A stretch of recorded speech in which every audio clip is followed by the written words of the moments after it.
I'm Dr. Boyce Watkins. Welcome to Financial Lovemaking, where we talk about love, life, money, and everything in between. I'm here with my buddy, partner, and co-host, lifestyle expert and licensed therapist, Miss S. Tia Brown. How you doing today, Tia? I'm doing well. How are you? I'm doing really well, really well. Very happy. It's a Good. good day. It is good. Is it Yeah. a day for you to perhaps get into a love contract with a special someone? Where do I sign? If it involves S. Tia Brown, I will sign without reading the contract. Oh, well, then you will have nothing at the end. Oh wait, I forgot who I was talking to. Oh, how silly of me. What's this deal with the love contract? What's going on with that? So, for you guys who are big Bravo television fans, you might have caught P. Diddy, Sean Puffy Combs, one of the richest men in the world, on Watch What Happens Live. And on it, he shared that he is not ready for marriage, but he is willing to have a love contract. He thinks that marriage has a lot of responsibilities, whereas a love contract, you can pledge your loyalty, have some financial perks, and both partners will be happy. The interesting thing to me is that the love contract sounds very much like a prenuptial agreement that is entered for many people when you get married. But people of means, when you tie the knot officially, a lot of times there's a lot more at stake. So you might not have as much control, even if there is a prenup. So it's my assumption that this love contract allows him to have the best of both worlds in terms of having a mate who feels comfortable, but also making sure that he feels, like he's not overextended financially and they don't have any additional recourse outside of this binding agreement, which, in a marriage, you most likely will. But I think a lot of people are surprised. Diddy's been seen with a specific singer, Cassie, for, almost the better part of the last decade. Cassie's considerably younger than him. She's about 28 and he's about 45. We also know that he has several children with different women. He has a child with Misa Hilton. He has three kids with Kim Porter, and he also has a daughter with a young woman named Sarah Chapman. But he hasn't been married to any of those women, and so he's a confirmed bachelor heading into his fifth decade of life. What do you think about that, boys? Heading into his fifth decade. I Yeah, mean, he's almost 50. the man's like what, 45? That's not heading into. That's Well, he's cool. He's He's heading. halfway. He's halfway through his 40s. A 25-year-old is not heading into their 30s. No, They're they're not. They still got plenty of time left. Anyway, here's the I deal. just want to touch you because they too may be heading toward. No, I ain't headed toward no 50 no time soon. Thank you very much. But here's the deal.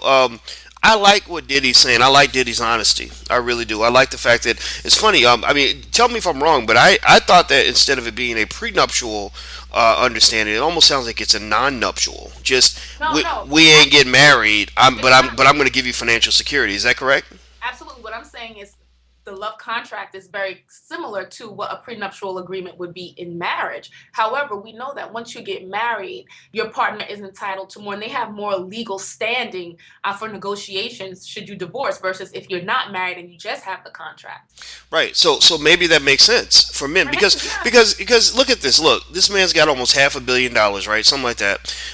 You see celebrity after celebrity after celebrity lose everything because they get married and then they get a divorce, and in 9 times out of 10 of the cases, somebody is crying infidelity. Right, Right. and you have some men, some people, not just men, but some people who are just not built for monogamy. So their belief is, look, if you're going to chop me off, if you're going to try to castrate me because I cheated once or twice, then let's just not even do the contract. Let's not even lie to each other. I'm not interested in this monogamy. I will love you to the end of time. So I will sign a contract that will give you millions of dollars in the event that I in this relationship that can allow you to feel the same type of financial security that you would feel in a marriage. The only difference is I'm not going to sit here and make a promise with my body that I may not want to keep. And I think that that's actually kind of wise because I you also see a want lot of to men lose a lot of money over what they've done with their penis, and I think that's kind of crazy to me. but it might not even just be with your body. It's with your time. It's with your emotions. In a marriage, there's an expectation of selflessness, right? So I think that deciding that you're not ready for marriage is a healthy thing, as long as the other party agrees to it and doesn't feel like they're sacrificing. So it's a healthy thing for both parties. Because sometimes you have people of power, people of influence, or just someone who is loved more than they love the other person, and a person agrees to doing something just so they can have a piece of them. A piece of them is better than none. But I'm absolutely in agreement with you, surprise, surprise, on the fact that a love contract, if it's what will make him happy and the other party agrees to it, is the best thing. There's no need to go through with a marriage, a divorce, stress making promises that you have no intention or desire to keep. And we also have to say that there is value in other types of relationships. Like, everyone isn't meant to get married. He mentions Goldie Hawn and Kurt Russell in his comments, but there are tons of couples who have long-standing relationships that and never officially legally get married, and it still works for both parties. So it's all about making sure, again, both parties are happy. This is not a situation where one person is getting everything that they want and the other person is just holding on to have a piece of them. Right. I think that's absolutely correct. I mean, to me, a love contract is kind of it's an interesting emotional middle ground from between no commitment at all versus a commitment that you can't really keep. And I would suggest anybody who goes into a marriage who isn't sure that they can maintain some of the other expectations of marriage. It's mainly the infidelity part that gets people into trouble. And what's interesting to me is that if you could be the best husband in the world and do everything right and give all the time, give all the energy, and you cheat one time, then that means that when you go to court, everything you've done as a husband is nullified due to the fact that you made one bad decision. You decided to sleep with somebody else one time, and I think that's a little unfair, because I've seen men who love their wives, love their families, give all their time, all their money, everything. I mean, love their wives beyond any imagination. Would give their wife anything, but they make a mistake, and then suddenly all that's nullified because the other party can go into court and just say, "Oh, well, he cheated, so he's a bad person. So he's a horrible husband because he cheated one time." I don't think men want to sign up for that. I just have to be honest with you. I don't think that most marriages dissolve because of infidelity. I think most marriages dissolve because of the lack of selflessness, right? So if you look at studies, you see that many couples have grappled with infidelity and then they still stay together and move past. But the bigger issue is when a person decides to no longer be selfless. You have to think about the other party's emotions, their desires, and their needs. So if you are unfaithful one time, that's one thing. But if you decide to make a commitment to a third party and give that person your love, your time, your energy, your finances, you are no longer a committed partner in the relationship. And I argue that that is the reason that more marriages dissolve. It's not about the sexual act. It's about the lack of selflessness and the decision that what I want, regardless of whether it's with one other person or several other people, is an issue. And then we also know finances are another big issue with marriages. So when you're dealing with someone like of the caliber of Sean Combs, who has tons of money, tons of businesses, tons of responsibilities, other children, it's very understandable how, the ability to not necessarily put one person first, and finances are huge. But when you're dealing with a layman, this still comes up as well. So it's really important for people to decide, like, if you're going to be committed to your partner, even if you have, a error, a mistake, if you slip up, that you still decide to put your partner first. And men aren't the only people that cheat. Women cheat as well. But women aren't Right. going around Right. and saying, "Hey, I'm getting rid of this guy because he's slept Well, with well, that somebody." well, that's because men and women are built differently when it comes to This is an commitment. argument that you But love to make but about women's choices. let's be clear. Men and women are built very differently when it comes to commitment and love and relationships. That's why men have a lot of testosterone. Women have a lot more, estrogen and oxytocin. It creates different incentives for relationships. It doesn't mean that any one party's better than the other. It doesn't mean women don't cheat. We know that. But here's the thing.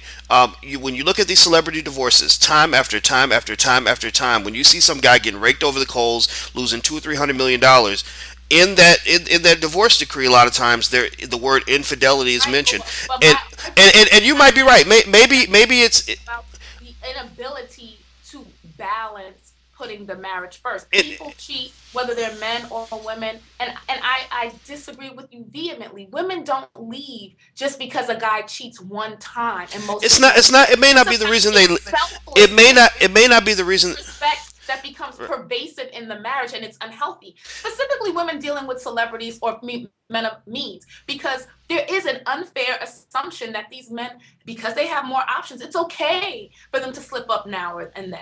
So let's keep I don't think. Don't get me wrong. It doesn't mean that a woman can't leave because of infidelity, or that she would or wouldn't. Or I'm not saying that there isn't usually more there, but I will just say this. You know, when you're talking about these divorces and you talk about just the slander on the man's image, what happens to him when he goes to court? There's something about infidelity that nullifies everything good that you've done in a marriage as a husband. If your spouse can prove that you cheated one time, it gives her so much leverage to, and I say her because in many cases it's the woman against the man. You know, it gives her so much leverage to say, no. It gives her a tremendous amount of leverage to say he was a bad husband. Nothing else he did mattered. He doesn't deserve to see his kids. He doesn't deserve to have his money because he cheated. And I'm just saying that, you know, if you really want to be super real about this, and you look at the fact that men are more likely to cheat than women, let's just be honest about it. It doesn't mean women don't cheat, but it means men are more likely to do it.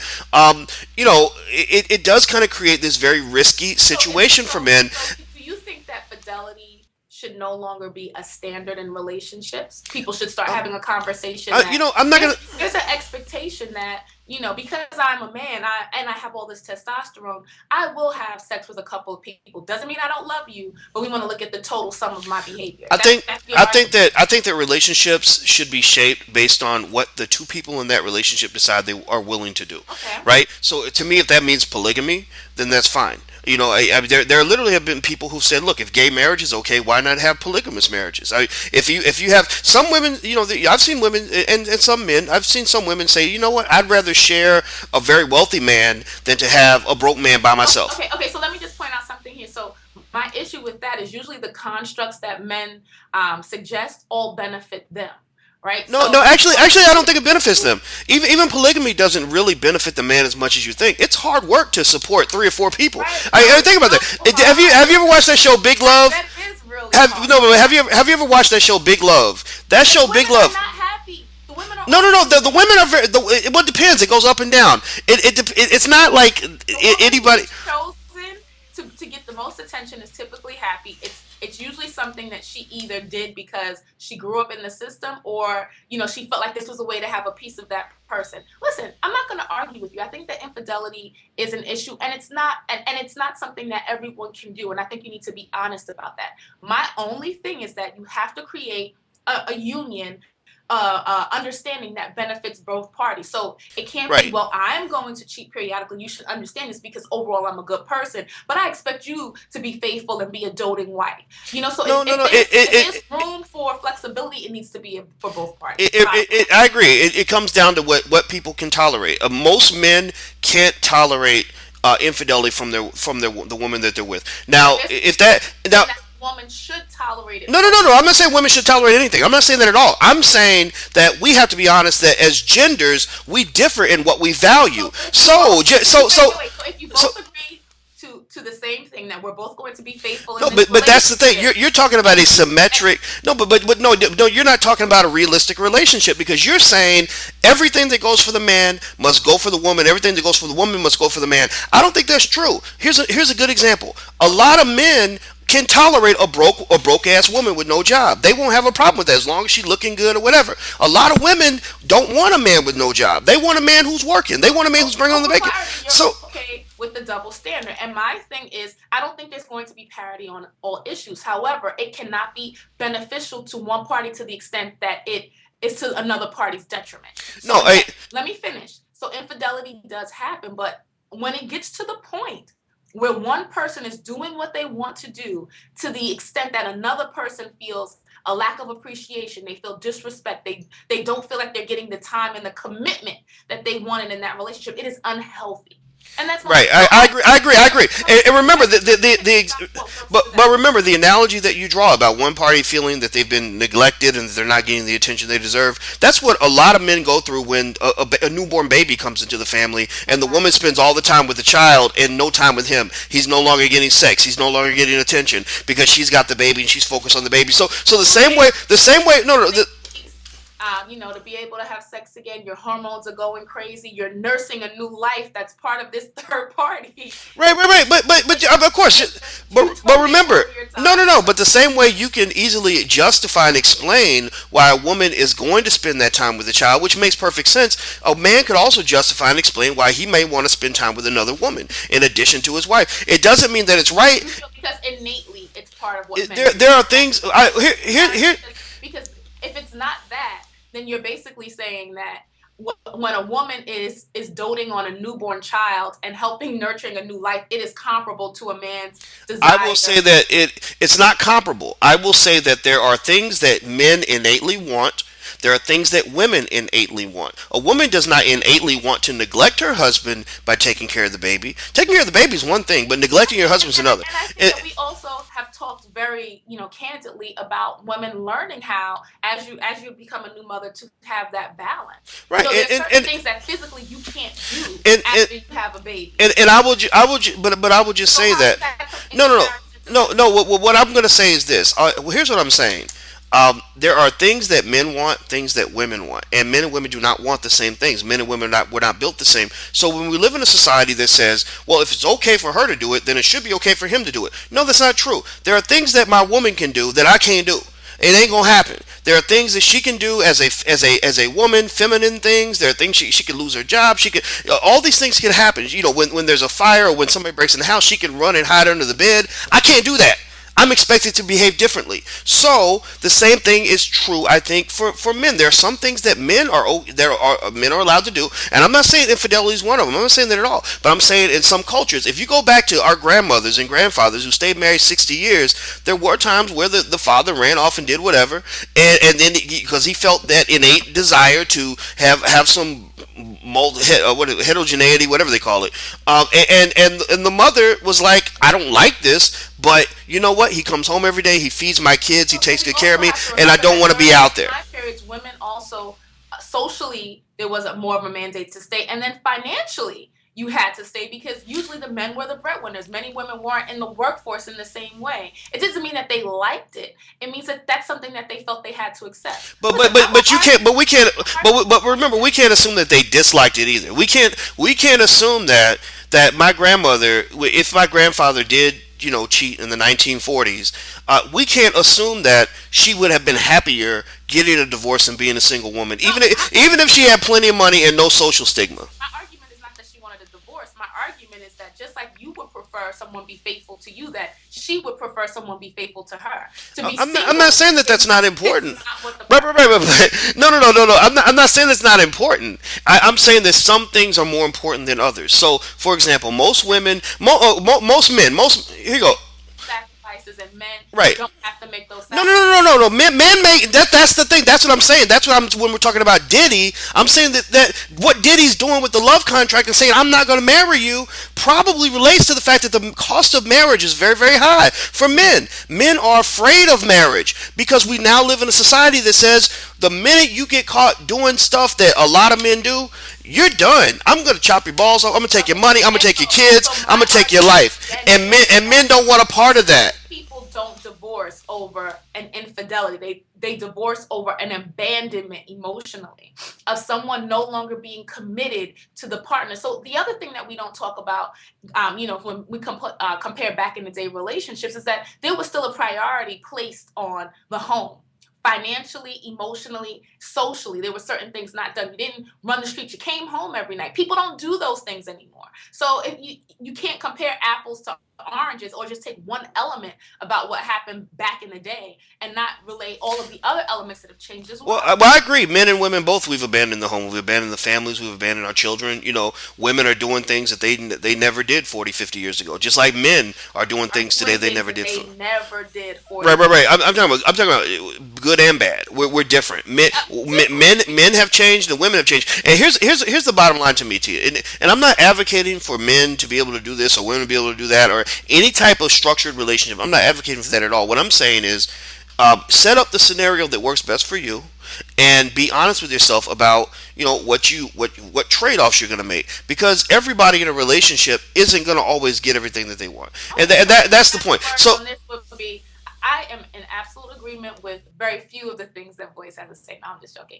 I think a love contract is a great idea, even in the midst of marriage. And I think that it's excellent to kind of spell out some of the emotional things that you want, some of the financial things that you want, and what you're willing to give.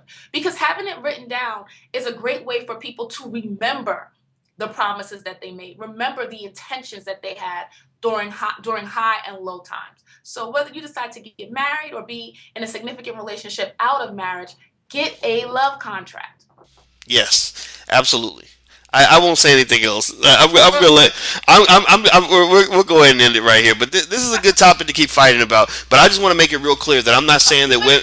I'm not saying anything about controlling or constraining women or anything like that. So I don't even want that to be on the table. I just want to say that people should have the relationship that works best for them, and everybody's going to make trade offs. And just the same way you were saying that, of course, every woman wants a man to be faithful, just like every man wants a woman to be faithful. But there are some things you want. I don't think each gender needs that at the same level. Just like every man, I know a lot of men who would like a woman who took care of them financially, but they're okay to surpass that in exchange for other things in the relationship. And so I just think that men and women are just different. And the problem with our society is we live in a world that is training us to believe that men and women are the same, which is why you see a lot of wealthy men like Diddy saying, "Man, I'm not messing with marriage because that stuff will destroy you." A lot of men leave marriages feeling emasculated. They lost everything. They lose their kids. They're depressed, drinking, damn near suicidal. And a lot of it might come down to the fact that they made some bad choices. Okay. And I just think that's wrong. I think a lot of guys are avoiding it, and I'm just being honest. Treat your partner in a manner that is respectful and in a way that you would want to be treated. You would want someone else that you loved to be treated, and things will go better. We love to hear your thoughts on this topic. Let us know, love contract or not. Bye bye. Good day.